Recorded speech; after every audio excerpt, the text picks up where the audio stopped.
Every day you're making choices. Even when you do nothing, you're choosing. If you're not changing it, then you're choosing it. Hey fam, how y'all doing? I hope mko poa. I hope you guys are keeping safe. I'm doing good. I thank the Lord. Welcome back to another video. Today's topic is what you're not changing, you are choosing. Also, if you're new here, kindly subscribe. For my returning subscribers, thank you so much for always coming back. Imagine complaining every day that you're stuck in a toxic environment or like toxic relationship, friendship, situation, whatever it is, every day. Complaining that you're stuck, but you're not changing it. It means you're just choosing the familiarity of it because that's how we operate as human beings. We choose to just be cool because I'm used to this. You're so scared to take a step, you're so scared to choose yourself, and then you want to complain. Then, if you're not changing it, then it's not toxic enough. If you're not choosing to change, then you are choosing that situation. Timothy chapter 1 verse 7, and it says, but God has not given us a spirit of fear, but of power and a sound mind. God has already given you the spirit to have courage. God has already given you the braveness. God has already given it to you, but you choose to choose that situation that's breaking you every day, that's hurting you every day, just because you don't want to change it. I feel like it's easier for us to just complain than like to take action. I feel like another reason why people like feel stuck or like have the fear of choosing to leave that situation that you're complaining about. It might be a job, might be a relationship, might be your health, your eating habits, sleeping habits, I don't know, whatever it is that you have been complaining every day, but you have not changed it because you're choosing not to. Because not changing it is a choice you're making. And I feel like as I'm telling you guys this, I'm also telling myself, because I feel like for the longest time I used to complain about certain things. And every day it was just complaining, oh, this is how I feel stuck, I feel like this, like this. But the day you make a choice, yes, there is a fear of unknown that makes people, if I keep looking here, it's because my notes are there and I want to kind of focus on the topic of discussion. The fear of unknown, so you don't want to leave that situation because you're like, no, this is all I've known. For example, you'd be like, maybe it's a relationship and you've been in a toxic one for like 7 years, and then you're like, if I leave this 7 years situation, what do I do? But what if you leave and that's the best decision you ever make? What if you change that job and it's the best thing you ever done? What if you actually choose to leave that country, leave that city? You never really know until you do it. And like the people say, it's like it's better to, it's better to fail than to never try. It's better to say, I wanted to do this and I did it. Yes, it didn't work out. As much as it's gonna hurt, it's better for you to always look yourself in the mirror and say, yeah, maybe it didn't work out, but at least I tried. So the reason why people struggle to change is, like you said, fear of unknown, comfort zone, familiarity. You're so used to that situation, it becomes part of you and you don't want to change it. The other point is self-doubt and limiting beliefs, and I feel like everyone in the world deals with this. Like, and imagine if you don't believe in yourself, there's nobody that's gonna believe in you. If you don't cheer yourself up, if you don't cheer yourself on, nobody's gonna cheer you on, because it starts with you believing in yourself. It starts with you believing, okay, let's say for example, you you're into fashion and then you start styling, right?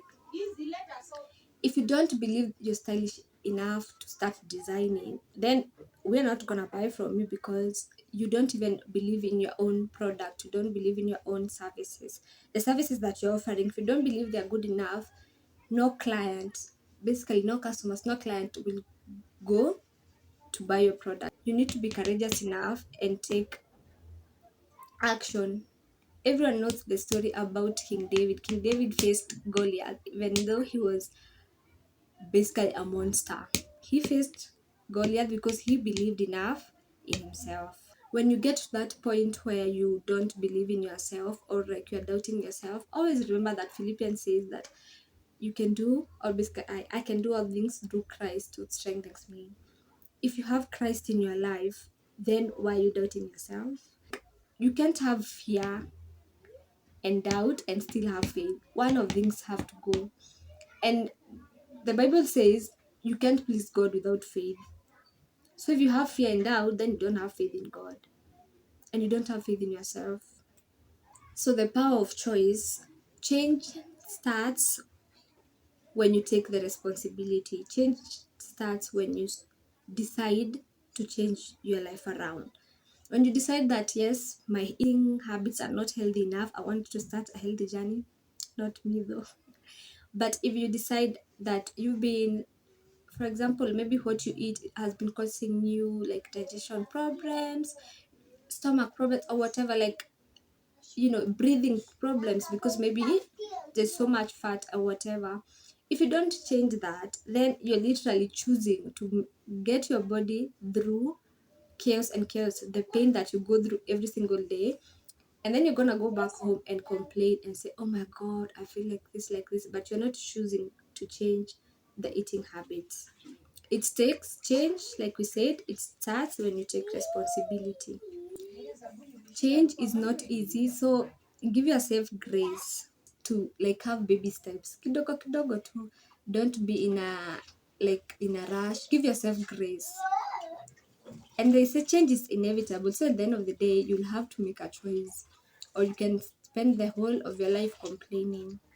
So practical tips that will help you with your change so that you stop complaining and choose to better your life. One of them is to change your mindset. Changing your mindset in that change is possible. Familiarity isn't always the best choice. Making that choice and believing that it's possible. The second point is to take action and consistent actions and steps. As if example, you have a toxic relationship with what? I don't know, with watching movies like me. This is to me. Maybe start by saying, instead of watching a whole series for a day, instead of watching like 12 episodes, I feel like this is me telling myself, instead of watching 12 episodes, you can still watch 6 and it's okay. To get baby steps. The second point is you have to surround yourself with people who encourage your growth. You know that who you surround yourself with is very, very important. I feel like everyone, when you read the Bible, you remember the story about those friends who literally took their friend to Jesus so that Jesus could heal their friend. And because it was so occupied, wakabomoa like the roof just to get their friend for Jesus to heal them. Surround yourself with people who believe in your growth. If you want to start going to the gym, for example, surround yourself with people who are gonna encourage your fitness journey, not people who are gonna pull you down. Because friends can either build you or destroy you. And last but not least, definitely pray and seek guidance from God. Like talk to God. I feel like you need to talk to God, ask God for guidance. God is definitely gonna hear you. God answers prayers. God answers prayers, so seek guidance from Him and ask Him to guide you through this new step so that you don't be scared to start over again or to change and shift your lifestyle. The last bit of this video is always remember the life you desire is on the other side of the choices you make today. Let that sink in. The life you desire is on the other side of the choices that you make today. If you make the choices to improve your life, if you make the choices to destroy your life, if you make the choices to continue playing victim, you decide. The book of Joshua 1 verses 9 says, Joshua chapter 1 and verses 9, have I not commanded you? Be strong and of good courage. Do not be afraid, do not be dismayed, For the Lord your God is with you wherever you go. God is gonna be with you in this step, in this journey of you choosing to better your life. Honestly, I make this video so that I can look back and remember when I said this and to capture this, because I feel like most of the times I have complained and played victim, be stuck in most situations because I was, like I had fear of what if I sit here, like this year I came back to creating YouTube, right? But there's also that fear of like, what if it actually goes down the drains? But actually, no, me choosing to consistently create has actually helped me grow my channel. I feel like, because for the last like 2 years, I was always like, see must. But then when I'm not shooting, I'd be like, why is my, like, I'm complaining that I'm not getting like the audience. But now I'm getting the audience. Why? Because I've made the choice to create again. If I want to be a content creator, if I want to be successful in my content creation journey, I had to make a choice of coming back to YouTube, even if it's scary. Yes, it's scary. Yes, it's like imposter syndrome is like a thing. I don't know. I have to pray about it and probably work around letting that go. But I have to create. If this is the year I say I'm gonna be consistent with content creation, then I have to show up, or else I can choose not to and complain. Like we were saying, what you're not changing, you're choosing. So if I don't change my attitude towards creating, then I'm choosing not to create. Anyway, thank you so much, guys, for watching. I hope you guys got something from this. Let me know in the comment section what is that one thing that you really, really, really said you're gonna do this year, and maybe you're still kind of struggling with it. Thank you so much for the love. We've really grown. Like, I guess this is what consistency does, but more because of the favor of God. I'm loved by God. So, see you guys on the next one. Thank you so much for watching. And always remember to be a nice, just be kind, like, surely, just be a nice human. And always remember that. For God so loved the world that he gave his only begotten Son, that whoever believes in him should not perish but have an everlasting life. Bye.